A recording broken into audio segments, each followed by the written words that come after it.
This is day 34 of the Trump Republican shutdown. And our position as Democrats remain the same. We will sit down with any Republican who is prepared in good faith to find a bipartisan path forward to reopening the government, to entering into a spending agreement that actually makes life better for the American people, not worse, and that decisively addresses the Republican healthcare crisis. We will not support a partisan Republican spending bill that continues to gut the healthcare of the American people.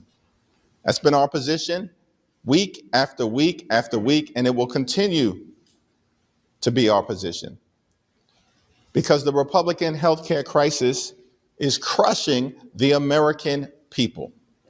And now that we're in the midst of open enrollment, tens of millions of Americans all across the country are realizing that their premiums, copays, and deductibles are going to skyrocket.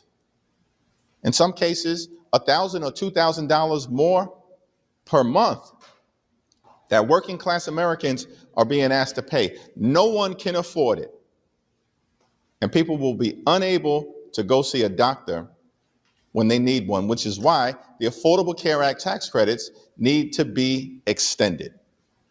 It's not that complicated, but Republicans could care less because all they do is serve the wealthy, the well-off, and the well-connected. At the same period of time, it's extraordinary that Donald Trump, his administration, and corrupt Republicans on Capitol Hill are voluntarily and intentionally withholding SNAP benefits from 42 million Americans who are at risk of going hungry. This includes 16 million children. This is an intentional decision not to pay full benefits because the money exists in a contingency fund to ensure that not a single American, not a single child, not a single veteran, not a single senior goes hungry. This irresponsible behavior is the reason why the overwhelming majority of the American people are very clear that under Republican control of the House, the Senate, and the presidency, the country is moving in the wrong direction. Donald Trump's disapproval ratings are in the toilet. The American people know that all of the promises that were made to lower the high cost of living have not been kept. Costs aren't going down, they're going up. The situation is an ever-occurring disaster, which is why we're going to see big victories tomorrow by Democrats across the country. Questions? You mentioned SNAP in the funding for contingency plans and things of that nature. That only covers the half of the program. Wouldn't the easiest way to fund SNAP just be for Democrats to vote to fund the government? No, the easiest way to fund SNAP is for the administration to do exactly what is done in so many other instances, including the administration finding $40 billion in order to bail out their right-wing dictator wannabe friend in Argentina. That's putting Argentina first, not America first. They found $40 billion and now want to claim that they can't find a cent in order to make sure that millions of Americans don't go hungry. This is an intentional, vicious choice that Donald Trump and Republicans are making. And not a single American should go hungry, not a single American. And it's the fault of Republicans that that is happening in this country right now. So it's Thank you. Thank you. Leader Jeffries, what do you say to progressives who are disappointed at your slow embrace of Zoran Mamdani and yesterday saying you do not believe he's the future of the party? What I indicated is that if we truly believe, as many of us do, that Donald Trump represents an existential threat to everything, that in order for us to get from where we are to where we need to go and end the national nightmare, then House Democrats are going to have to be successful in taking back control of the House of Representatives. What about the slow embrace of Thank you. Mamdani? I issued a statement on the eve of early voting, and the statement speaks for itself. It was reported earlier today that Nancy Pelosi is thinking about stepping down after tomorrow's election. What are your thoughts on the potential future of Pelosi's involvement with the party? Well, Nancy Pelosi is an iconic, legendary, transformational figure who has done so many things over so many years to make life better for so many people. Ultimately, we'll wait on her to see what decision that she makes. And there's nothing really more to say beyond that.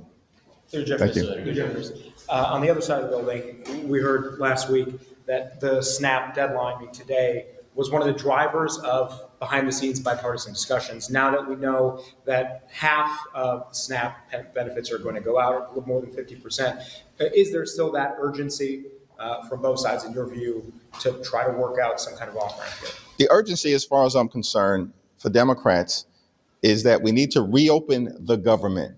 We need to find a bipartisan path forward to enacting a spending agreement that actually makes life better for the American people. But we also have to decisively address the Republican healthcare crisis.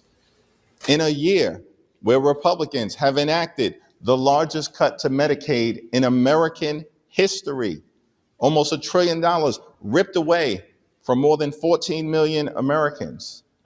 Hospitals, nursing homes, and community-based health centers are closing all across the country because of Republican policies and what they did in their one big ugly bill. Medicare is confronting a possible $536 billion cut this year if Congress doesn't act by the end of December because of the one big ugly bill.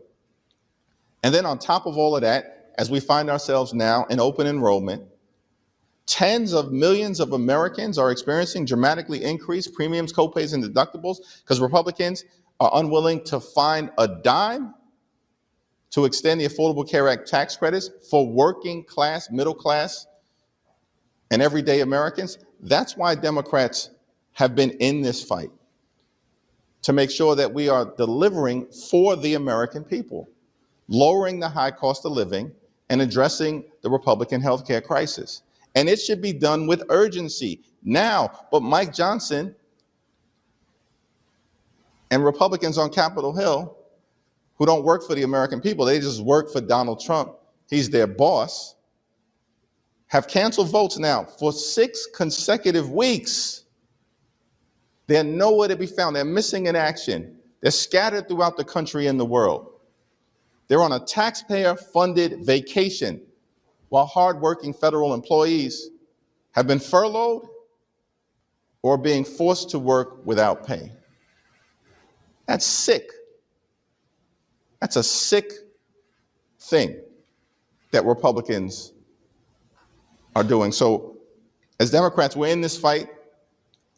Today, we'll be in this fight. Tomorrow, we'll continue to be in this fight until we address the issues that need to be addressed for the American people. Vaccine files which still have not been released. On a personal note, how does it feel to work with so many grown adults who have been obstructing the release of these Epstein files and, in effect, protecting pedophiles? Well, the Trump administration and Mike Johnson are running a pedophile protection program. That's what they've been doing. And that's the reason why they refused to swear in Representative-elect Adelita Grijalva. For weeks now. She was elected in late September decisively. And Representative-elect Adelita Grijalva still hasn't been sworn in because she'll become the 218th vote on an up or down piece of legislation that will require the Department of Justice to release the Epstein files. And yet week after week after week have gone by and Representative-elect Adelita Grijalva is unable to serve 800,000 plus people in the state of Arizona, all because of the pedophile protection program being run by Mike Johnson and House Republicans at the direction of their boss, Donald J. Trump. Thank you, Mr. Leader. You referenced the elections tomorrow, and you expressed for weeks that you expect Democrats to win in Virginia, New Jersey, and California. I'm curious if you believe those victories will be a result of you all presenting yourselves as a check on the Trump administration, or do you feel like Democrats have done an effective job kind of articulating the vision of what America will look like when Democrats are in control, not just resisting what the Trump administration has done, but also putting forward the vision to fix healthcare, as you said, put forward comprehensive immigration, all of the policy kind of planks that Americans are looking for government to fix. Have Democrats this year effectively put forward that vision, or is this just all about a referendum on President Trump and his administration? I spent time yesterday in New Jersey, including with the next governor of the state of New Jersey, Mikey Sherrill, who's running on a clear platform of lowering costs and making life more affordable. And that, of course, is what Democrats have been doing all across the country. And as House Democrats, we've made clear that the American people deserve better than the extremism that has been unleashed on them. From day one of this presidency, you deserve better. That's the point that Democrats have been making all across the country. And that we're going to work hard to lower the high cost of living. We're going to work hard to fix our broken healthcare system. And we're going to work hard to clean up corruption in Congress, in the courts, and in the administration. Because Donald Trump is running the largest pay-to-play scheme in the history of the country in service of his billionaire donors and enriching his family and friends. And because that's the focus of the Trump administration, costs haven't gone down, they've gone up. Electricity bills through the roof. Housing costs, out of control. Childcare costs, out of control. Groceries, out of control. And now tens of millions of Americans are about to experience dramatically increased premiums, copays, and deductibles because of the Republican refusal to extend the Affordable Care Act tax credits. Clearly, America's heading in the wrong direction, and there is a better way that Democrats are offering. And that's why I believe we're going to see significant Democratic victories across America, including in New Jersey, in Virginia, and in California. Thank you, thank you. 2 weeks ago, we saw competing bills from Senators Johnson and Van Hollen over how to pay federal workers essential, non-essential. How do you encourage your Democratic colleagues in the Senate to reconcile those differences between the two bills moving forward, especially if only one of those can move forward and if it's unlikely for the imbalance? It's not clear to me what's going to be on the floor of the Senate this week, but what we have said as House Democrats is that we will consider anything bipartisan that emerges from the Senate in good faith, that reopens the government, that is bipartisan in nature, that makes life better for the American people, and of course that decisively addresses the Republican healthcare crisis that's crushing people all throughout this country. In rural America, working class America, urban America, the heartland of America, small town America, and Black and brown communities throughout America. The Republican healthcare crisis is crushing people. And that's why Democrats continue to stand up for everyday Americans. Thanks. If Democrats do well tomorrow, how do you think that would change the conversation in regards to the government shutdown? Do you think you could dislodge you guys unstuck from where you are right now? That's a question that needs to be asked of our Republican colleagues. They've been on the wrong side of Republican sentiment for weeks now. And they could care less. You know why? Because all Republicans care about is the opinion of one man, the puppet master of the Republican Party, Donald J. Trump. They don't care about anything else. How else can you explain the fact that they are weaponizing hunger? How else can one explain the fact that they refuse to extend the Affordable Care Act tax credits and they're hurting their own constituents? The 5 states most impacted by the failure to extend the Affordable Care Act are all led by Republicans. West Virginia, Wyoming, Alaska, Mississippi, and Tennessee. Republicans could care less. How else can you explain the fact that Republicans have canceled votes now for 6 consecutive weeks, missing in action, taxpayer-funded vacation, running the pedophile protection program while doing nothing to make life better for the American people. It's all because Donald Trump hasn't given them the order to sit down and actually reopen the government and negotiate a bipartisan path forward. What's Donald Trump been doing this weekend? He was on the golf course, spitting in the face of the American people with his inaction and his indifference. Mr. Leader. A similar question. Johnson insisted this morning that tomorrow could end up being a sea change in this shutdown. Essentially, Democrats no longer feel as afraid of their voters and thus might be open to moving and going along to reopen the government. Do you see that dynamic at all? And if not, could it be that Democrats actually hold out longer just to not prove it? Whose characterization is that Democrats are afraid of their vote?